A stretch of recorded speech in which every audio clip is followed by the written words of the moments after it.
A quick overview on AdvantageClub.ai. We're basically an employee experience platform, AI-based for rewards, recognition, employee engagement, communities, surveys, everything on one single platform.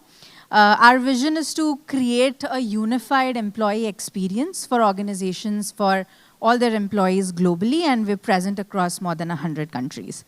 Today's topic is primarily talking about reimagining workplace excellence and how AI can make a difference in recognition-based solutions in the workplace. So before I start on with the presentation piece, I think it's a little later during the day. It's post-lunch. People might be a little hazy. So let's start off with a fun quiz. I think you've all been listening to a lot of AI-related information the whole day. So let's see how many of us actually know what are the types of AI, and in certain scenarios, whether it's AI, it's automation, it's LLM, it's agentic, what is it? So let's try to test ourselves, okay? Ready? Okay, so I'm gonna put some questions on the screen, and you can just shout out the answers which you feel out of the appropriate answers is the right one, and we can see how many of you know the right answers. Can we do this? Okay, cool. So first question here is, if a platform reminds managers about their employees' birthdays and work anniversaries, ensuring timely greetings, which technology do you think powers this feature? Is it automation? Is it machine learning data mining? Is it Gen AI? Is it agentic AI? Automation? That was an easy one. So yeah, the answer is automation. A lot of people end up getting confused around timely periodic nudges to be AI. It is not AI. It is actually automation. Second, a tool analyzes employee behavior patterns. The tool also predicts burnout risk and provides proactive well-being recommendations. What type of AI does this? Automation, ML, Gen AI, agentic AI. Any guesses? Data mining? The answer is data mining. So what you're doing is here you are predicting people's behaviors. You're predicting people's outcomes basis their behaviors, and you're predicting what would be the results out of those. That's primarily the job of machine learning and data mining, where basis employees' behaviors or history, you decide what could be the next step. Cool, it's getting harder now, so let's see. Go to the next one. Third, if a rewards platform allows employees to redeem their points by simply typing redeem on Myntra, which technology would power this experience? So if I'm going and telling a platform, go and redeem my points, I'm just typing it out, and it's getting redeemed without any clicks. What AI would that be? Any guesses? Agentic? Any others? The answer is agentic. So the difference between, say, a Gen AI, generative AI, versus an agentic AI is that an agentic would actually do the task for you. Whereas a Gen AI would primarily be a conversational piece where they would give you suggestions, and I'm not going to talk more about it because then my next question will have better answers. Next question. A digital recognition system dynamically assigns different rewards based on an employee's tenure. A different reward bases their contribution history, and a different reward bases their feedback. So the system will automatically assign rewards basis certain criteria. What would that be? Any guesses? Come on, people, HR. Which one? Gen AI? No, this is automation. So again, here what you're doing is you are identifying, basically you're setting up rules in the background. Basis those rule engines, awards are being given automatically. It is not AI, it is automation. Next, your AI-driven recognition platform crafts appreciation messages tailored to people's contributions. So all your citations are automated in nature, and the system crafts it for you. What is that? Just to give you an example, it also happens on LinkedIn. When you're writing a LinkedIn post, it can type a message for you. Sorry? Gen AI. The answer is Gen AI. Next, a recognition platform allows a manager to reward Dave by saying, well done, Dave. What technology would that be? So again, similar to the previous questions, right? This is not Gen AI, it's Agentic. Again, I'm just writing, well done, Dave, and the reward is going on its own. So the agent automatically sends your reward to the person basis whatever you've written. So they read your message and intelligently decipher the intent of the message and actually deliver the task to you. So this was fun. Now let's talk about the evolution of AI in general. From a phase-wise perspective, AI has started from, say, a rule-based automation structure, which we spoke about a little while ago as to how you can define different rules and automate it, to a reactive AI structure, which happened in the 2000s, where data mining, machine learning became really, really popular, and a lot of tools started implementing it. I remember when we started Advantage Club, we were using reactive AI. We're using data mining. We used to give location-wise notifications to people using our app. So if you enter, say, a Taj, the app will ping you and will tell you that these are the places inside Taj, in the restaurant or in the spa, where you can redeem your points. So that's reactive AI. The third phase, which happened in AI eventually in the 2010s, is predictive AI, where machine learning, recommendation engines, we've all seen that with Amazon, etc., where they recommend brands to you. Then you have 2013, where conversational AI became popular, and non-LLM, where you had things like Alexa, Siri, which started coming in. We all are aware of that.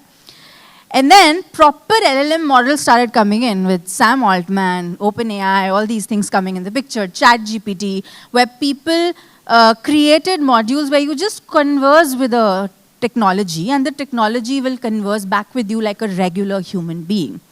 And finally, the future of what we look at from an AI perspective is agentic, where you're not just conversing with a technology. Technology is actually just going to get the things done with you. So you don't need to do anything. The technology will get things done. You just talk, you give an order, and the agent will just do it for you.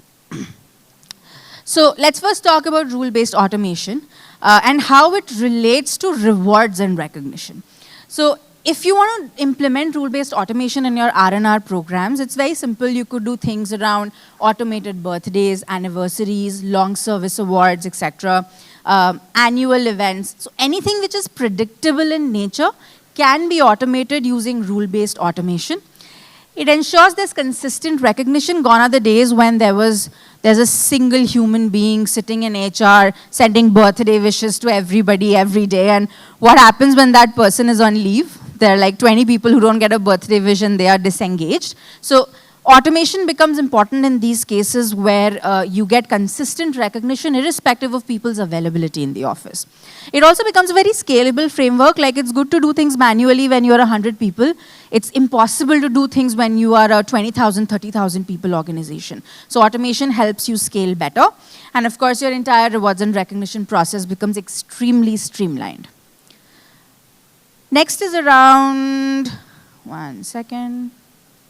Oops, yeah. Next is on reactive AI. Now, data mining, if you want to implement it in your rewards and recognition structure, I think the first important thing where it can be utilized is very smart analytics and insights about your users. So identifying people's behaviors, patterns, AI can help you define which employees are in the red zone, which employees are disengaged, which employees could have tried faster, and you could take those decisions on your own. You can also use reactive AI to dynamically trigger rewards, and you can also ensure that people can use those rewards in a very quick fashion. So if you want an automated reward trigger on the basis of, say, somebody completing their targets or performance incentives, you can do that using reactive AI. And of course, team-wise analysis also becomes easy with reactive AI, where a manager can go and see on a dashboard that, say, these are 5 people in my team who are underappreciated, and maybe that is being highlighted to me, and I as a manager can take actions on that before they're tried. Third is predictive AI. Predictive AI, if you want to define in your rewards programs, I think the best way to do it is by implementing a recommendation engine. Typically, how you'd see on an Amazon or a Netflix, that these are the movies or series recommended for you, or these are the brands recommended for you. Similarly, in a marketplace module, where in one hand we talk about giving choices to employees, on the other hand, there's also a challenge of too many choices for employees today. So if you have like 1,000 brands where you have to redeem your points on, it is not possible to give a very custom experience to every user unless you are using machine learning and predictive AI. So using predictive AI, you can create dynamic marketplaces where brands which are most recommended or relevant for me will start showing up on the top, or they'll start coming as special recommendations. Say maybe I'm a coffee lover, I use Starbucks a lot, it starts showing me other coffee brands in my nearby location as well. Then we have conversational AI. For conversational AI, I think in a non-LLM structure, there's a difference between a chatbot and an LLM-based chatbot. So chatbot and ChatGPT are two very different things. ChatGPT is something which has recently come in our lives. Chatbots have existed since forever. So in a non-LLM-based conversational AI, the way it used to work in those structures is there used to be a predefined workflow, which is integrated in the system. Basis the answers which you give to that workflow, that particular response will happen. Like we've all used those things in WhatsApps, right? Where you have these WhatsApp business accounts and you're just chatting with like a non-AI or non-LLM, or maybe if you're ordering food from Zomato, Swiggy, and you're chatting with their assistant, that's not an AI, that's a non-LLM conversational AI. So here you can similarly utilize that in your rewards and recognition framework by creating a predefined chat-based awarding workflow, where I simply can select options that, what do you want to do? Reward, appreciate, redeem. I click on reward. It asks me, who do you want to reward? Employee ID. It shows me options. I click, click, click, and that's it. My reward is done. So that's a conversational AI non-LLM mechanism. If you want to add LLMs on top of it, it completely changes the game. So if you want to add LLMs to your rewards and recognition piece, this is kind of an example of how it could look like. Adva is our AI bot, where you could literally just say, I want to appreciate John for effectively implementing my project. And Adva comes and creates a message for me, and it also generates an award in real time. So I select a badge, I select the content which has been generated by LLMs, and I just send it over. I don't have to manually type anything. Now, Agentic AI is the future of AI, and I think wherever I am reading about AI, wherever our conversations happening about AI, Agentic seems to be the future, and everybody's aligned on that. In rewards and recognition, the way Agentic AI would work is very different. So if you think of an awarding or nomination workflow, the way an Agentic AI could work is typically I just go to, say, a chat box. I go and tell, good job, Ben. And then the AI app or the tool tells you, let me know who do you want to appreciate. You just say confirmed, go ahead. So do you see what, as a user, I've done? I've literally written, good job, Ben. Literally written, confirmed, go ahead. I have not clicked on any button. I have not gone to any workflow. Just like a human conversation, like I would tell maybe my assistant that please go ahead and appreciate this person, the AI does it for you.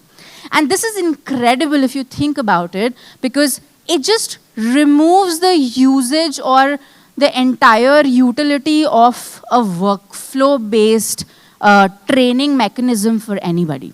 Today, when you install any new tool in your system, in your organization, there is a training structure which happens. You have to do manager training, leader training, tell them how do you award, which awards make more sense.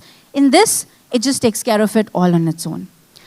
Second way you can use Agentic AI is for redemption of reward points in rewards and recognition. So again, here, I'm just writing one text, that redeem on Myntra, which was one of my trick questions. So you just write redeem on Myntra. It gives you the offers you'd want to redeem on. Just say yes or no, and you get your Myntra voucher. Now that's incredibly amazing if you think about it, that I don't have to again go scroll, search for Myntra in the search box, select on that brand, then go and purchase. I'm just getting it done through a conversation.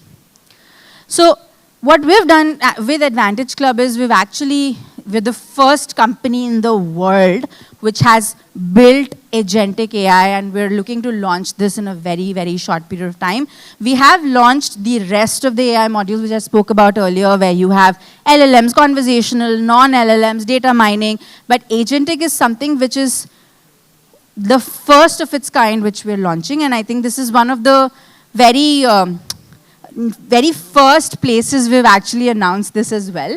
So I'd like to give you like a quick sneak peek of what our Agentic AI bot Adva would do in the world of rewards and recognition.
So this was all about Adva, AI, Agentic, and how we're envisioning the future of rewards and recognition as AdvantageClub.ai, being pioneers in this industry and starting something new every time there is a new technology coming in. We're one of the first ones to adopt it. So now let's talk about rewards and recognition in general, and what would be the ways to create a nice framework or the perfect framework to create a better workplace excellence. For this, I want to talk about first is the HEART framework, which has been created by AdvantageClub.ai.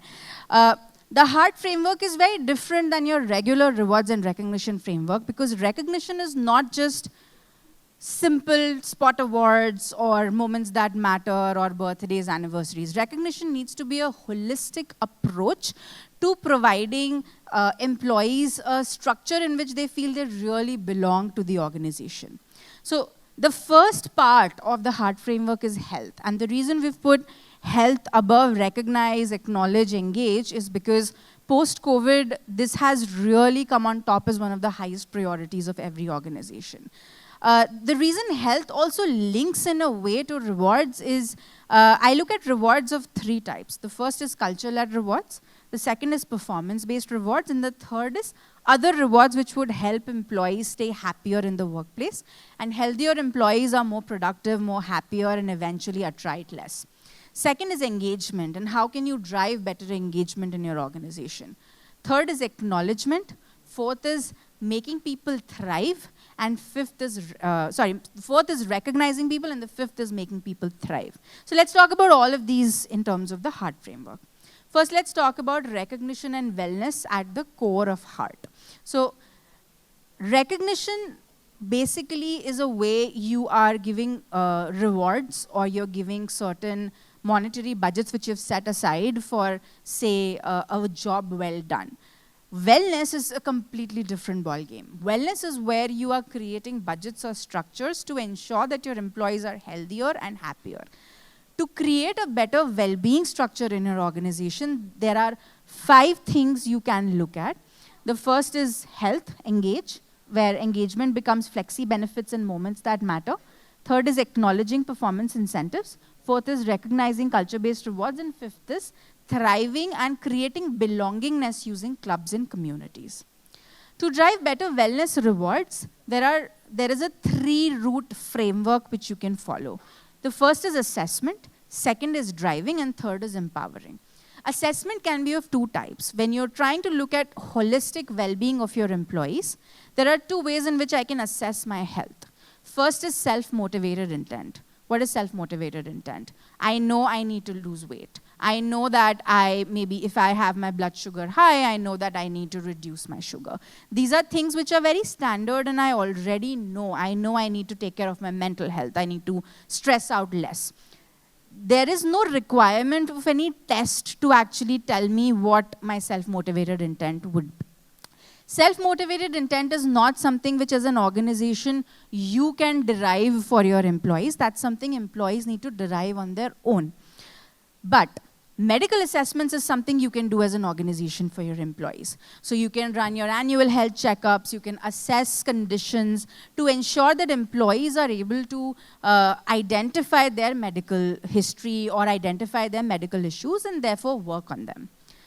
Once you've done the assessment, it's important to also run the programs. To run the programs, again, there are two ways. If you're looking at driving medical assessments and creating a better well-being structure, flex well-being becomes a great way to do it. Again, historically, what organizations would do is you'd pick up, say, a gym, you'd take their membership, and you'd just give those memberships to employees. Now, again, one size does not fit all. Everybody might not use that gym membership. That's one problem. Second problem in this entire structure today is organizations run separate health checkups, they run separate OPD programs, they run separate fitness and wellness programs, and these programs do not talk to one another. So if I have done an annual health checkup and I have gotten, say, an understanding that I need to work on my blood sugar, then what? There is no connection between the journey of an employee from getting a health checkup done to actually driving healthy habits. So one of the things which Advantage Club's framework we've defined is to link these things together and create a structure in which I have taken a health checkup, I've identified, then there is a disease management structure for me where it tells me that, okay, these are the flexi options which are relevant for me to actually fix these conditions. And eventually it also drives me to build healthy habits and maintain my condition in the long run. That becomes a better structure to drive holistic well-being than just running an annual health checkup, which people will do and then most of them will forget about it and not taking any action on. Plus, as an employee, you don't get any information on, okay, I found out that 15% people in my organization have diabetes or high blood sugar. What is the status of that? What am I doing about it? There is no understanding of what's happening, but if you link all these things together, there is a better framework in place. So flexi well-being lets people pick and choose their own benefits, which everybody knows, I guess, where people can pick and choose from wellness pillars, and every organization has their own pillars. The most common 4 pillars are OPD, fitness and wellness, family care, and financial well-being. Some companies also split it in 6 pillars. They add pet care, they add child care. So depends on how you want to slice and dice it, but end of the day, it all fits in these 4 pillars itself. Building healthy habits is how you empower employees once they have that self-motivated intent understood, or they have results of their medical assessments and they want to take action on them. So there, a lot of companies run healthy habit formation programs like step challenges, walkathons, drink 10 glasses of water a day, eat 5 fruits a day, etc. And that's where a technology platform can help you through step challenges or linking through Google Fit, Apple Health, and running these healthy habit formations to drive better well-being among employees. So let's also talk about how AI can help in these wellness programs, since the whole topic of today's event is AI. So there are different types of nudges AI can do, which can help in driving better healthy behavior. The first is target-based. Target-based, for example, you are running a step challenge. AI can nudge your employees and tell them that you're X number of steps away from your challenge. Why don't you go ahead and maintain your streak? Next is team challenges. In team challenges, again, AI could nudge, and team challenges are more powerful in nature because as an individual, you're running certain challenges, but when as a team, you're participating in these milestones, it not only helps you build better teamwork, it also makes more and more people participate in your programs. So here, again, AI can help you nudge in the right direction.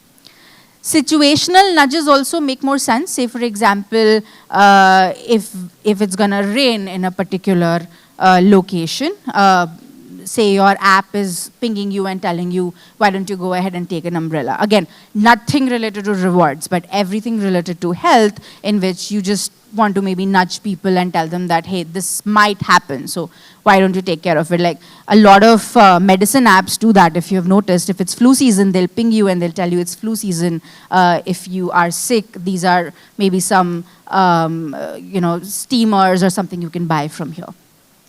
Fourth is behavior-based AI nudges, where you can have, say, there is a gym membership near you. Do you want to maybe look at these kind of offers available by our gym partners?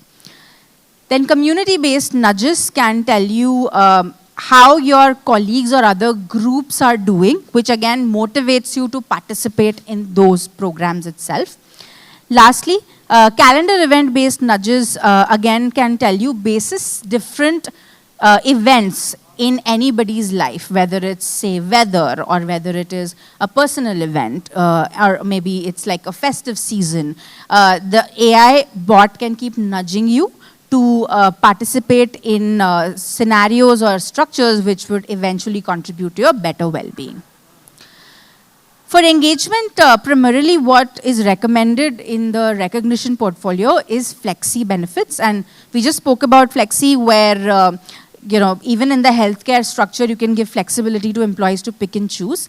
Beyond healthcare also, you can just look at any type of reward and recognition program and make it a flexi structure for people to pick and choose what they want.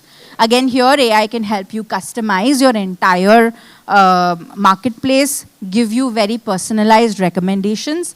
It can let you also, it can give you very smart analytics in terms of benefit utilization, which categories are being used more, which brands are being used more, etc., and also help you with better system integrations. In terms of engagement, moments that matter is also something which a lot of organizations run, and I think one of the most common ones which a lot of companies run, where you have social wishes, celebratory awards, birthdays, anniversaries, automated long service association awards of 5 years, 10 years, 15 years, etc.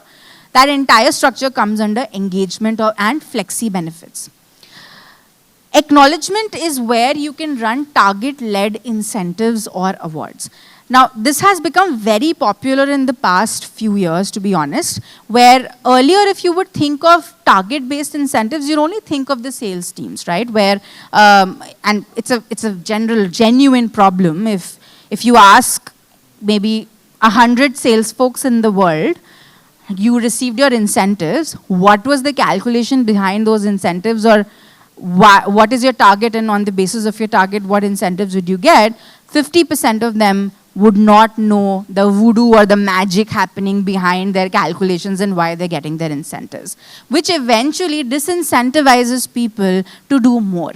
The same thing can be maybe enhanced for non-sales teams, where, say, for a technology team, basis the number of Jira tickets you are closing, you are getting automated rewards. Maybe for a legal team, for maybe the number of agreements which are being signed or agreements which are being closed on time, there are rewards which are being automated. So automated rewards can be done for any KRA or KPI-based performance, which can eventually enhance the top line of any organization.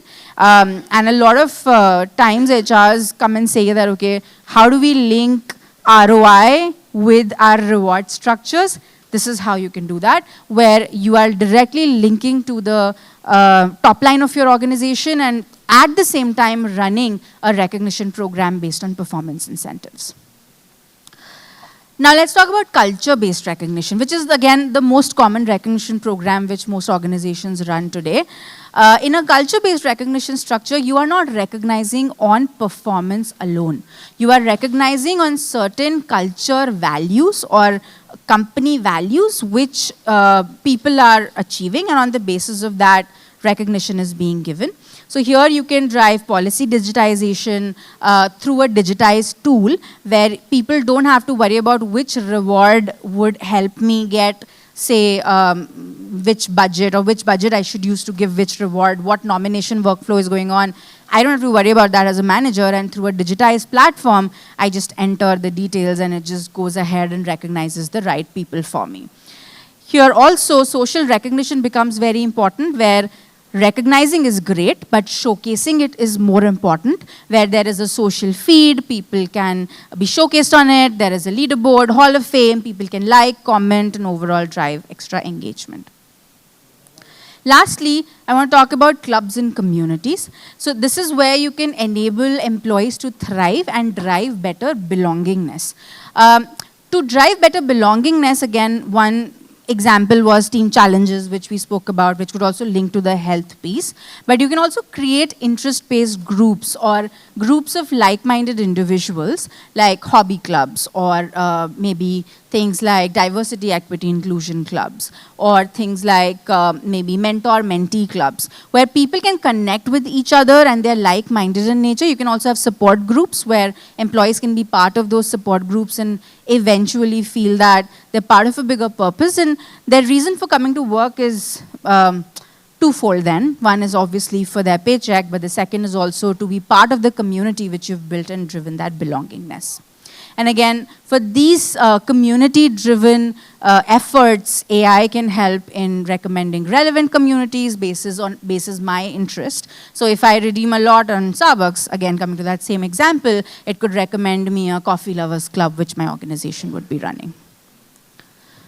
So the next thing I think around recognition to identify the impact is to look at what exactly a recognition program does for you. So if you look at the impact of a recognition program, a recognized employee will be 4 times more engaged, 55 times more retained, and if you're giving a monetary reward, and 78 times more retained if they're getting both monetary and non-monetary. And that's a very interesting statistic for me, because, and we've seen that in our own data with the thousands of companies we work with, that it's a very obvious thing, right? If you're recognizing people, they are obviously more likely to be retained because they might be better performers. You're giving them monetary awards. But the number increases significantly when you are giving them those thank you cards, kudos cards, non-monetary recognitions along with monetary recognitions. And that itself is a big testament to the fact that it's not just about the money, it is about the recognition, it's about the appreciation, which helps drive higher retention. Typically, it's a common question which people ask, that if I'm running an R&R program, how do I know that it's working? So you need to look for, like, your gold standard for rewards and recognition should be 95% budget utilization, 90% redemption rate, 55% increased retention, and 70% engagement rate. If we are hitting these metrics, we can say, okay, we've reached the optimal percentage of where, you know, a good recognized program would be. So I want to end this presentation with a small video, and this is a fun video where I want to show the importance of recognizing people, recognizing heroes in different industries. So I'm not going to talk more about the video. I'm going to first play it so that I don't spoil the fun. And then I'll give you the ideology on why I've played this video.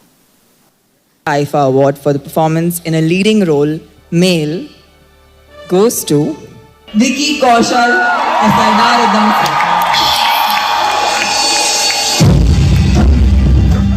Next award is the player of the tournament. Mr. Khalid Zamil, Vice President Public Affairs Aramco, will present the trophy to the incredible Jasprit Bumrah. Major Nitin Dhania, 2री battalion, the Parachute Regiment, Special Forces. साहस, धैर्य एवं उत्कृष्ट वीरता का प्रदर्शन किया, जिसके लिए मेजर नितिन धानिया को शौर्य चक्र से सम्मानित किया जाता है।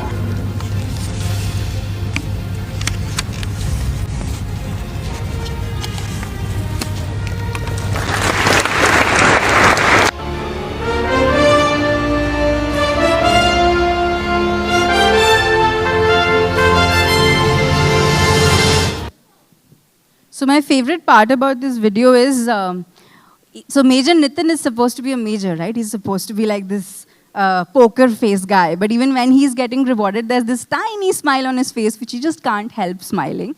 But the whole point of this video, which I wanted to make, is that we saw 3 industries in this video. First was the entertainment industry, then we saw the sports industry, and then we saw our own army, right? So here, every industry recognizes their heroes. And that's a common pattern we've seen in most of the industries. We're in the business of recognition, where basically organizations having employees who come to work every day, give their everything to make the organization successful. They are our heroes. I think we should make every effort to recognize our heroes as well. Thank you so much. My name is Smiti, and I hope you enjoyed the presentation. We have a booth out here at AdvantageClub.ai, so if you have any questions, happy to answer those. I know I'm out of time, so I'll not spend time here asking questions, and I will let you get back to your much coveted awards now. Thank you.